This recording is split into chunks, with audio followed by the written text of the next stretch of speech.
Bohemian Club, as it's known today, was founded in 1873 in San Francisco in Northern California. Many of the club's original annals, dating back to before the turn of the century, admit that local artists, writers, newspapermen, you name it, wanted a place away from the so-called backwardsness of the West Coast, the Judeo-Christian ethic. They found that place an hour and a half north of San Francisco, outside of the tiny town of Monterrey. Their annals even admit an obsession with the occult and what they called Druid rituals. Amongst the great redwood trees, they revived ancient ceremonies that in truth had their roots not in the Druids, but in Babylon itself. As the railroads brought commerce and larger populations, the prestige of the club grew until, in the year 2000, it is a gathering place for the world establishment, the elite. We're about to show you some of the key evidence documenting this. It is absolutely central to understand that these bizarre activities have been engaged in going back to 1873 and are not some new fanciful whim of the trendies on the West Coast. By the turn of the century, there was already a 10 to 15-year waiting list. Presidents from Howard Taft to Herbert Hoover were on the membership roster. Not to mention, later, famous war general Dwight D. Eisenhower, later to become president. The roster of the Bohemian Club reads like a who's who of the elite. Look at this photo taken inside the Grove back in 1963. There you'll see Ronald Reagan. And sitting two people over from him, later to become president, Richard Milhous Nixon. Frankly, we don't know if these men actively enjoy the things that go on inside the Bohemian Club. But one thing is perfectly certain from the evidence. They are forced to go and attend and take part in these activities if they wish to be elevated to the highest levels of the geopolitical power structure. Take George Bush Sr., documented member. And then, of course, there's his son. Now, the last four generations of Bushes have also attended the Skull and Bones Society at Yale, well known to be steeped in the occult. Then there's Bill Clinton, a frequent attendee.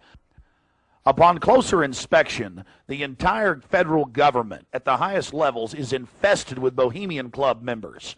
And it doesn't stop there.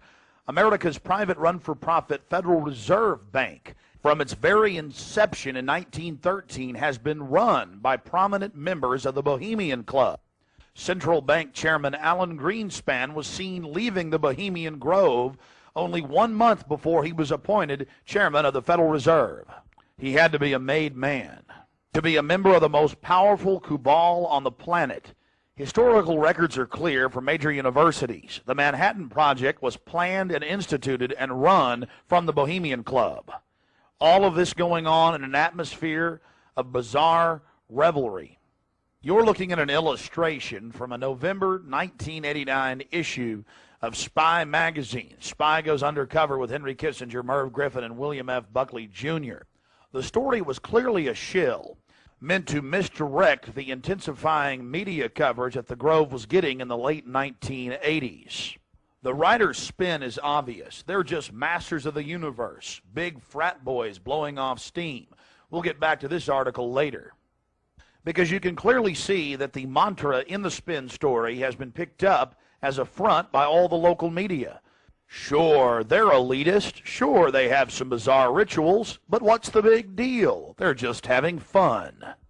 If that was the case, why would David Gergen, presidential advisor to President Clinton, resign from the Bohemian Club and 17 other organizations when it was revealed in 1993? Organizations like the Trilateral Commission, the Council on Foreign Relations, the Bilderberg Group. But it's not just the Washington Times and the Sacramento Bee. You're looking at an illustration from the pages of Parade magazine, February 22nd, 1981. This story was the most accurate and revealing, detailing the so-called mock human sacrifice. Former German Chancellor Helmut Schmidt wrote extensively in his memoirs, Men and Powers, a Political Retrospective, goes into great detail about the secret establishment running the world.